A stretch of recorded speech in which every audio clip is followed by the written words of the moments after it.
Damage কন্ট্রোলে দিলীপ ঘোষকে show cause BJP নেতৃত্বের। আপনার ভাষাও অশোভনীয় এবং অসংসদীয়, আপনার আচরণ বিজেপির নীতির পরিপন্থী। আপনার আচরণের ব্যাখ্যা দিন। নাড্ডার নির্দেশে দিলীপ ঘোষকে চিঠিতে তিরস্কার নেতৃত্বের।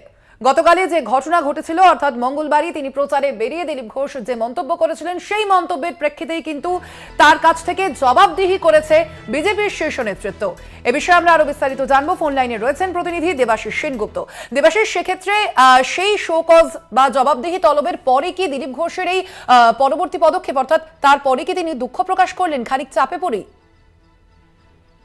তাই বিজেপির শীর্ষ নেতৃত্ব বুঝেছে যে মুখ্যমন্ত্রী মমতা বন্দ্যোপাধ্যায় তিনি দিলীপ ঘোষ তিনি যে মন্তব্য করেছেন কেন তা কিন্তু বিজেপির পক্ষে ক্ষতিকারক, এবং যার ফলে এই পরিস্থিতি দিলীপ ঘোষকে কিন্তু জেপি নাড্ডা অর্থাৎ বিজেপির সর্বভারতীয় সভাপতি জেপি নাড্ডার নির্দেশে কেন্দ্রীয় নেতৃত্ব তাকে শোকজ করে এবং কারণ দর্শাতে পারে কেন তিনি এই ধরনের মন্তব্য করেছে তা বিজেপির নীতির পরিপন্থী।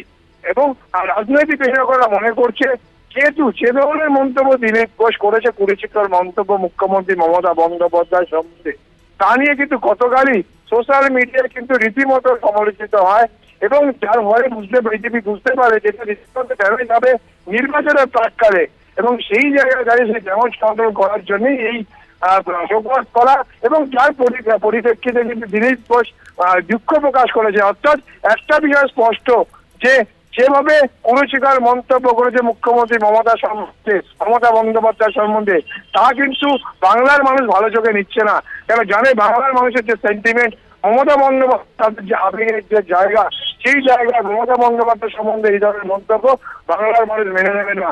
যা ভোটের মানুষের কিন্তু ক্ষতিগ্রস্ত হবে বিজেপি, আর এর মনেই কিন্তু এই ধরনের সিদ্ধান্ত বলে মনে করছে রাজনৈতিক বিশেষজ্ঞরা।